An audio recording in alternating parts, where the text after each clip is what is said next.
You're listening to AI Prism from Seoul Economic Daily. Usually, right, higher education is like a guaranteed return. You put in the time, get the degree, and you're set.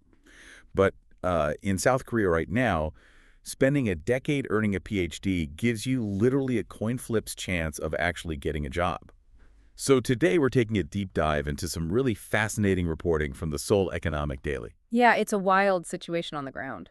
Right. Okay, let's unpack this. Yeah. Because in 2025, a staggering 51.1% of Korean PhD graduates under the age of 30 were unemployed. It's like spending a decade earning an ultra-exclusive VIP pass, only to arrive and find the club has permanently closed. Closed and boarded up, honestly. And it's a massive number, especially when you look at the other side of the economy.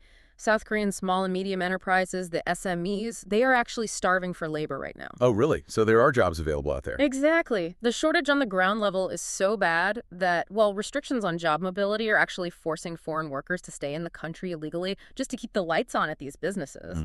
Wait, okay, so what does this all mean for you, the listener? I mean, if half of these highly educated young minds are sitting jobless and SMEs are desperate for people, why don't the PhDs just take those jobs? Are degrees entirely useless now, or are we just witnessing a massive mismatch in the economy? It's definitely a deep structural mismatch. The Korean education system, it built this highly specialized workforce for a very specific conglomerate model, the big tech and industrial giants. So those PhDs are way overqualified for SME roles, and the wage gap is just too huge for them to settle. Right, they're holding out for the big paychecks. Yeah, but the problem is the doors to those conglomerates are closing. General tech is shrinking because AI is doing all the heavy lifting on entry-level tasks. I mean, between 2022 and 2025, computer programming jobs dropped 11.2%. Wow, that's a huge hit. It is. And information services lost almost a quarter of its workforce, like 23.8%. And compounding this, you have intense corporate caution. The reporting mentions labor disputes at tech giants, like Kakao. Oh yeah, the fights over performance bonuses. How does that tie into structural unemployment, though? Well, when you have escalating bonus disputes, companies realize their headcount is getting incredibly expensive to manage. So instead of hiring new blood, they freeze recruitment. They lean even harder on AI automation to cover the gaps. The entry-level tech pipeline is essentially iced over. So if we connect this to the bigger picture, the old system, the Gongche system, right? Yeah. That twice-yearly open recruitment at the big conglomerates, that's basically dead. Completely dead. It used to be this massive 8-lane superhighway to white-collar work.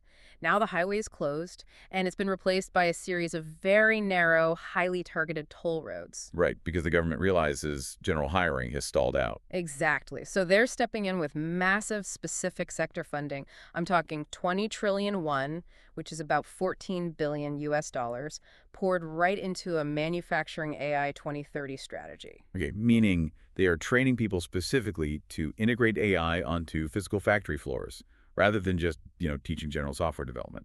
Precisely. They are also pushing to train 100,000 semiconductor workers by 2031. And you can see the physical shift happening too, like GIST, the Gwangju Institute of Science and Technology, they just launched their RM school. Oh, right, the one that specifically trains workers on the architecture for mobile and low-power processors. Yeah, exactly. And there's a 48 billion won budget mapped out for 2027 just to build regional AI testbeds outside of Seoul. So they're literally changing the geography of tech jobs, moving them out of the capital. But here's where it gets really interesting. What happens when workers don't wait for the government to build those new pipelines? Right. We see these fascinating lateral pivots in the market. The sources highlight a company called eFil. The pet healthcare startup, yeah.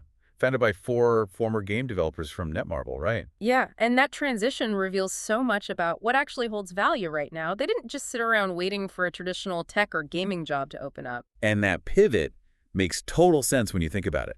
Game development is, at its core, basically just building complex behavioral data models.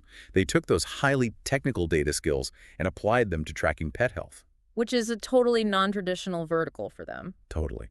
And they hit 8.3 billion won in revenue last year, which is just incredible. It is. And that's really the bottom line here. If you're banking on a general degree to keep you safe in this market, well, these numbers are a massive wake-up call.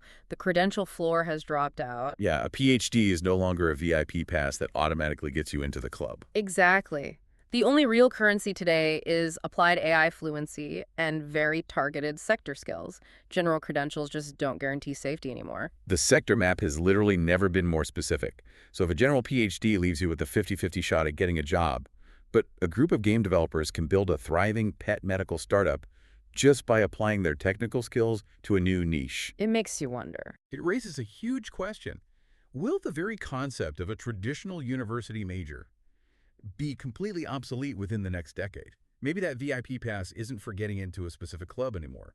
Maybe it's just the raw materials you need to build your own. You've been listening to AI Prism from Seoul Economic Daily.